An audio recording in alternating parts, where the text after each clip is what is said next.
Hello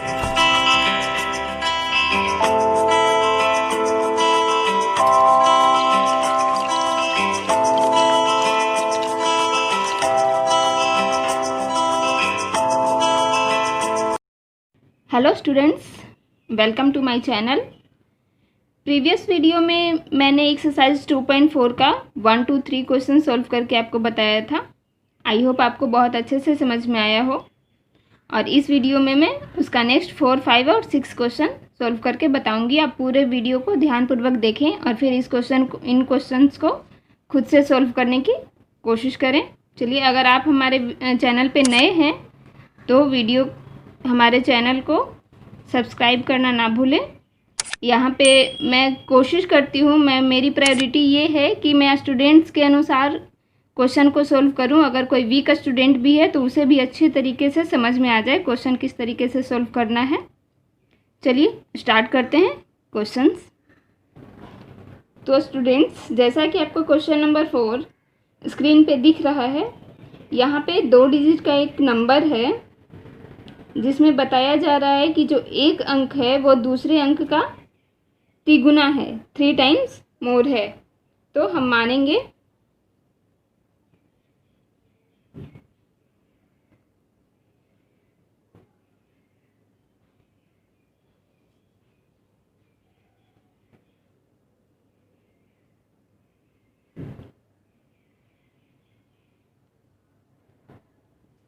एक number हम उसका मान लेते हैं x। तो जो सेकेंड नंबर होगा, अदर नंबर होगा, वो आपका हो जाएगा, चूँकि 3 टाइम्स मोर है तो तिगुना यानी 3x हो गया। अब चूँकि यहाँ पे अब मैं नंबर बनाऊंगी, देन द 2 डिजिट नंबर, ये जो है, चूँकि यहाँ पे ये नहीं दिया हुआ है कि यहाँ पे ये नहीं दिया हुआ है कि यहाँ पे वंस प्लेस पे कौन है और टेंस के प्लेस पे कौन सा है ना। तो हम किसी एक को वंस मान लेते हैं, किसी एक को टेंस मान लेते हैं। मैंने इसे टेंस मान लिया है। 3x × 10 + x यानी कि 30x + x = 31x, ये हमारा नंबर आ गया। अब क्वेश्चन कह रहा है कि आफ्टर, इसको इंटरचेंज करने के लिए कह रहा है। तो आफ्टर इंटरचेंज द डिजिट, यानी कि हमें इंटरचेंज करना है। इंटरचेंज करने के बाद जो नंबर है वो क्या हो जाएगा, जो x है वो टेंस के प्लेस पे आ जाएगा, यानी 10x हो जाएगा, और प्लस ये 3x जो है वह वंस के प्लेस पे आ जाएगा, यानी 13x हो जाएगा। अब प्रश्न के अनुसार जब हम इन दोनों को ऐड करेंगे तो 88 प्राप्त होता है। तो 31x + 13x = 88, ये हमारा प्राप्त हो गया इक्वेशन। अब हमें इसे बस सॉल्व कर देना है। दोनों को अगर हम ऐड करते हैं तो 44x = 88, तो x = 88/44, यानी कि x = 2 आ गया। अब जो नंबर है ओरिजिनल नंबर पूछ रहा है, यानी कि जो स्टार्टिंग में हमने 31x निकाला था वो, तो नंबर = 31 × x, यानी कि 31 × 2 = 62। लेकिन एक बात और ध्यान देने वाली है कि मैंने जैसा कि आपको पहले बताया था कि यहाँ पे ये नहीं दिया हुआ है कि वंस के प्लेस पे कौन रहेगा और टेंस के प्लेस पे कौन रहेगा।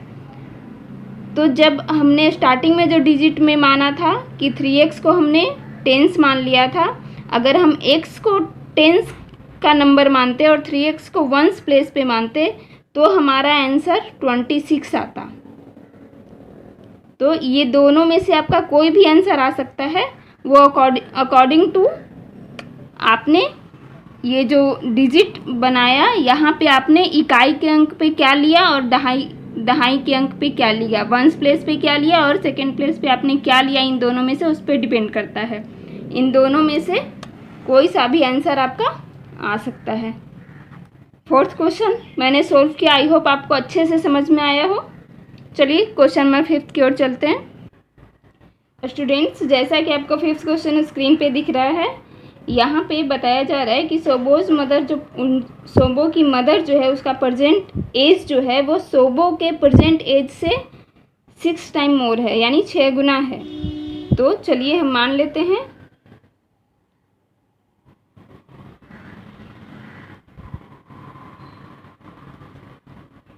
As is equal to x, तो सोबोज की मदर का प्रेजेंट एज क्या हो जाएगा? सोबोज मदर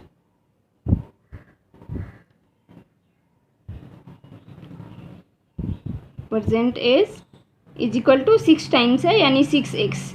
अब 5 साल के बाद सोबो का जो एज होगा वो x + 5 हो जाएगा।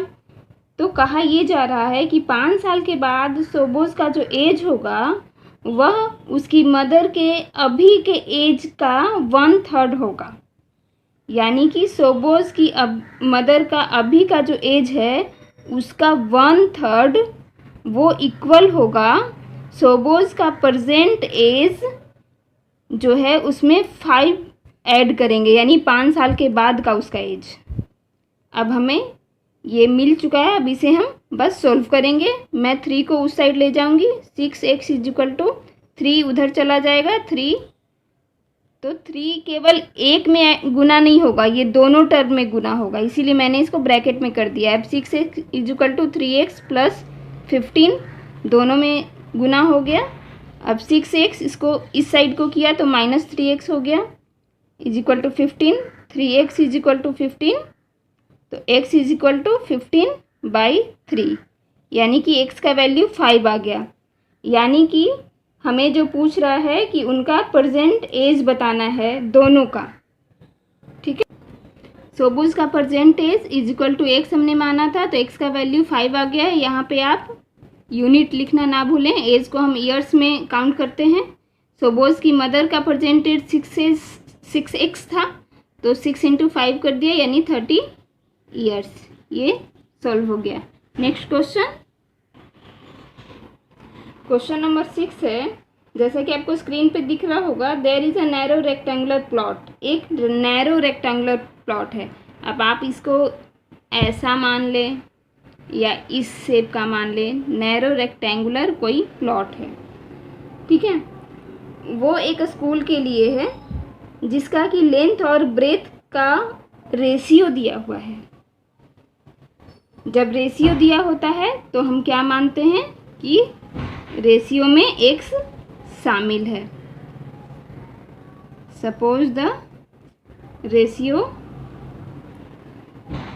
इंक्लूड x, तो अब अकॉर्डिंग टू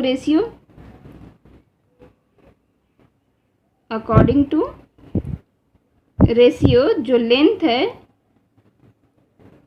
वो हो जाएगा 11x, चूँकि जो रेशियो है वो 11 और 4 का रेशियो है, जो कि लेंथ और ब्रेथ का रेशियो दिया हुआ है, यानी लेंथ 11 है और ब्रेथ 4 है, तो उसमें हमने x मान लिया है।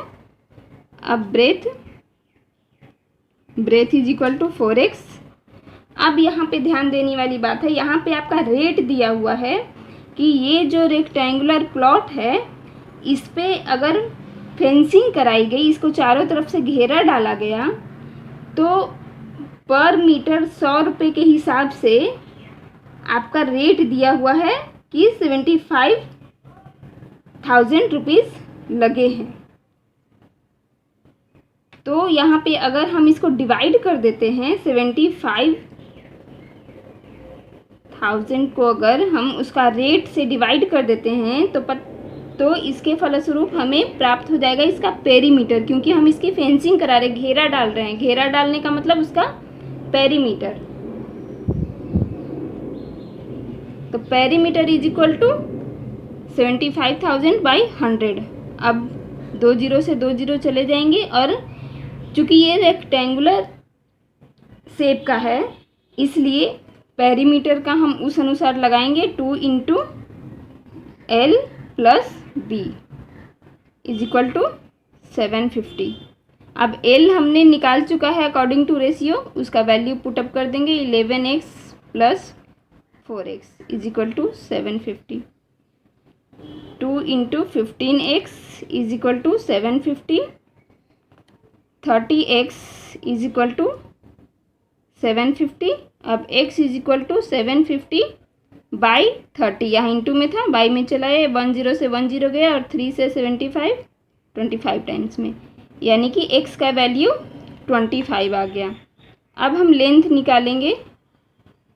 Length is equal to 11x हमने माना था अकॉर्डिंग टू रेशियो, तो 11 इंटू 25 कर देंगे जो कि आ जाएगा 275।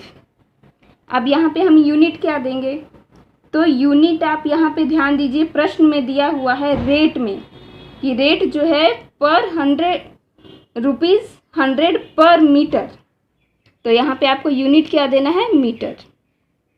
अब ब्रेथ देखिए,